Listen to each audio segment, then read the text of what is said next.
for righteousness. See. Blessed are the pure in heart, for they will see God. Blessed are the peacemakers, for they will be called children of God. Blessed are those who are persecuted because of righteousness, for theirs is the kingdom of heaven. Blessed are you when people insult you, persecute you, and falsely say all kinds of evil against you because of me. Rejoice and be glad, because great is your reward in heaven. For in the same way they persecuted the prophets who were before you. That last verse, or couple of verses, is one that has got me. That doesn't sound fun. If I can be honest, it doesn't sound fun at all. I don't want to be persecuted. I don't want people saying bad things about me. That's really like a fear of mine. I don't want that. But what Jesus is saying to his disciples, rejoice in those moments. It's almost like he's saying, rejoice in your pain. Rejoice in your discomfort. Rejoice in your suffering. And in doing so, you'll be blessed.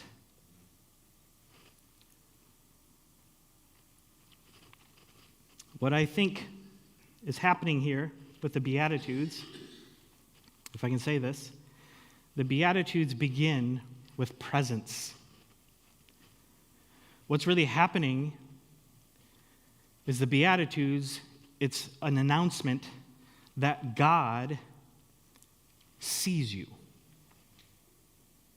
And in order to notice somebody, you have to be present. Have you ever thought about that?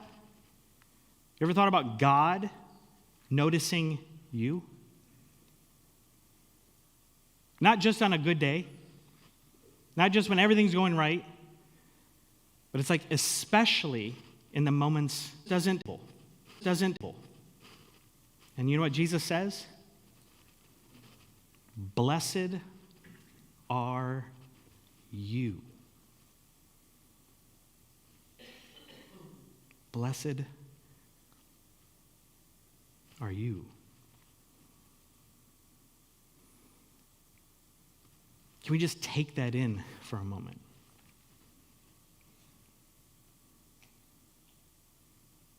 Blessed are you.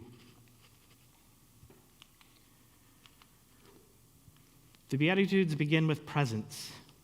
Can you imagine, just for a second, walking in a crowd of people? Beck and I, we just took a trip to visit some of her family members in Boston. And we were there, we didn't know about this until we got there. It's the first time I've ever been to Boston. And we were there for the tall ships. The tall ships bring 4 million extra people to Boston. I got to see people whether I liked it or not, okay? There's a line for the bathroom. You know it's busy when that happens for the guys, okay? Women, that's another story. But most people notice success right away. We notice confidence, beauty, influence. That's what we are honed in on. We notice those things over and over and over. And it's almost second nature to us. If you imagine yourself walking through a crowd, you would notice it. You'd notice those who maybe dress differently, look successful, are confident, influential.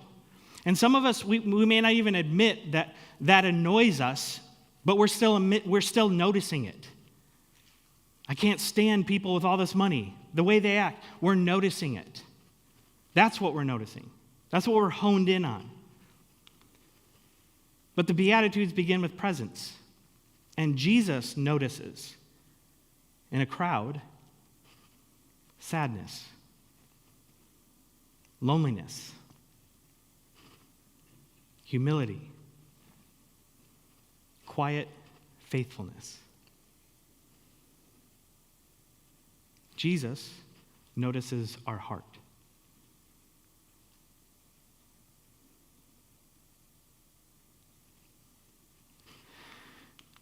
A little bit more help from another person, Dallas Willard. I've talked about him many times. He wrote the book, The Divine Conspiracy, just one of his books that he's written. And he wrote a lot about the Beatitudes. He argued in the Divine Sign that you have come so close to Jesus on the cross that he can kiss you. He can kiss you. The woman reportedly replied, "Tell Jesus to stop kissing me." Isn't that awesome?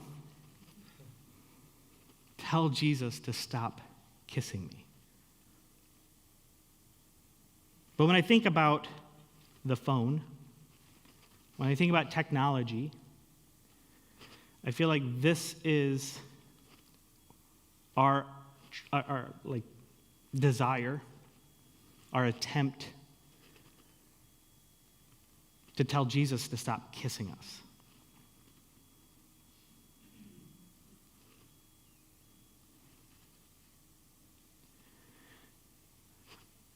In conversations with people, like I even have a watch and a conundrum. There's a disconnect where I'm in the moment and all of a sudden something takes me out. But I'm also choosing to have this on me. I'm also choosing to have notifications on. And what I've been trying to do is just put this away. Not that this is bad, not that this is wrong, but what this tends to do, because of how I've set this up and how I've wired this and how I use this, it's taking me out of the moment of noticing others. If there's truly an emergency, you can have a great reason to have this out and put it on the table when you're talking to people, when you're in public, whatever. Great reasons, and I'm not trying to make anyone feel guilty. But if there's a true emergency, people will find a way to get a hold of you, especially in today's world. I don't think they're going to send you a fax, Although people still fax. That's weird. But they will find a way to get a hold of you. But man, are we connected to this because of the benefits. We have everything. We can fact check anything we want. We can entertain ourselves 24/7. But what is it like to be present with people? This all comes to like just a little bit of a concluding thoughts. This is what our hearts do with technology. With technology, we tell Jesus to stop kissing us. We expect our phones or technology to take away our discomfort, pain, and suffering. And then we have the Beatitudes. The Beatitudes are an apprenticeship in attention. An apprenticeship in attention. That's not my words, that's Dallas Willard. Jesus first teaches us to receive God's compassionate gaze. What we notice about God, first thing is not that we are going to heaven and we're saved and all this good. It's a compassionate gaze. That God sees you. He's with you. And then our job is to extend that same gaze to the people around us.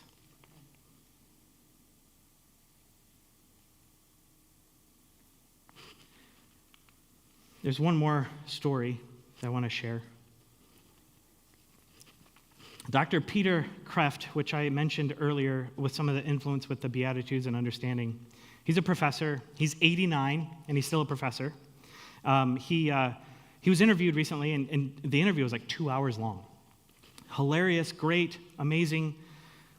But the thing he talked about a lot was he was married for 62 years. And his wife received a terminal illness. And it took over a year for her to pass. And it got so bad that she ended up going to the nursing home. And he was her caregiver. But they've been through so much.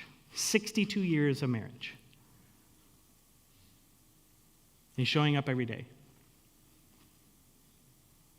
Walking that journey. And he admits the worst pain he's ever felt in his life is losing a spouse. He said the day she took her last breath,